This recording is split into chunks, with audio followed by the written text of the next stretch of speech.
welcome back. I'm Shane Green. I am the Culture Hacker. All right, we've been talking about this employee experience economy. I believe right now, more than ever before, our employees have a bigger say and are driving more about what our businesses are becoming and how successful they are than ever before. So I call it the employee experience economy. Add into the fact that we got our Gen Zs walking through the door right now. I think they're about 22 years old. And I'm going to tell you now, this group is going to be an amazing generation of workers, but there's some specific elements that we as businesses need to start thinking about. And the thing I want to talk to you about today is a very simple idea, but it seems to be really, really difficult to execute on. It's called listening. See, this is really critical. One of the things that our generation, all generations, want to think about and expect from their organization is their willingness to listen. Listening is something that we kind of take for granted, but the reality is, and research suggests, we're actually not very good at it. So I want to talk today about what you need to do as an organization and as leaders to build listening into your employee experience and making sure that you're building the right type of culture in your organization. All right, so the first thing is that you've got to teach managers how to listen. I get it. Of course, everybody listens. But actually, active listening is a defined skill, and empathetic listening requires something even more: skills and patience. You see, what's happening right now is managers are extremely good at telling their employees that they're listening, but they're really not paying too much attention. What are they paying attention to? They're saying, hey, I'm in my computer, I'm doing emails, I'm on my phone, but I'm listening to you guys. And what we know is that it's impossible for you to truly listen to someone and be engaged in emails, texts, and all the other things that technology puts in front of us. So we've got to make sure that our managers understand that listening is not something that can be conducted or is something that can be multitasked.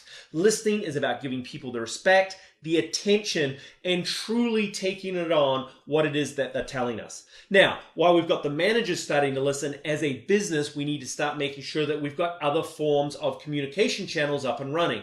Communication channels where employees can send messages, share information, and tell you, the business or the manager, what's going on.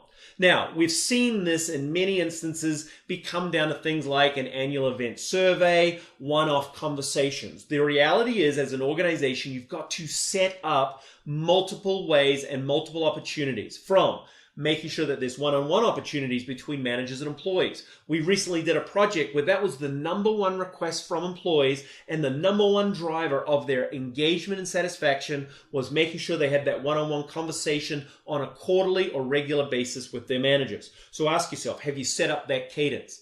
Then as an organization, think about, when are you getting independent, informal feedback? Often called pulse surveys. Many organizations engage in this right now, where an employee at any given moment can let the company know how they are feeling.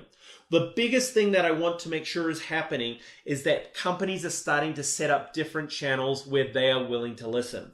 Company intranet sites, while they've started to become more evolved, what I find is that they're not allowing enough opportunity for your employees to get on and basically social media what they're thinking and feeling. As a result, know that this next generation of workers, if they can't go to their preferred mode, which is often social media, online, or somewhere like, they will end up going outside your company. And this is where the businesses like Glassdoor is only going to become more powerful. Think about how you're going to control this message and listening within your organization. It's an important step.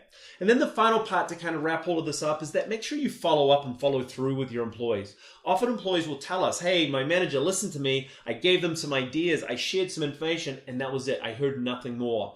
We have to make sure that there are mechanisms to follow back up, whether it's action plans that are being distributed and extremely transparent in the organization, whether it's managers sitting down on a regular cadence, whether it's one-on-one or in those meetings, to kind of give information back. And let's remember this. While your employees are expecting you to listen and expecting you to listen to their ideas, their points of view, etc., please understand, they don't expect you to suddenly follow up and do everything that they've asked you to do. But what they do have to make sure is that there's some follow-up. Listen, if they give you a crazy idea, tell them why the idea is crazy. So you see, in this employee experience economy, as you're starting to build the type of culture that's really going to drive bottom line profits and performance success, make sure listening is one of your key action plans here in 2019, making sure that you're setting up the type of culture that not only your current employees, but the next generation of workers is really going to rally around. So thanks very much for listening. Look forward to talking to you again. And remember, when you make culture the main thing, you're doing the right thing. Cheers.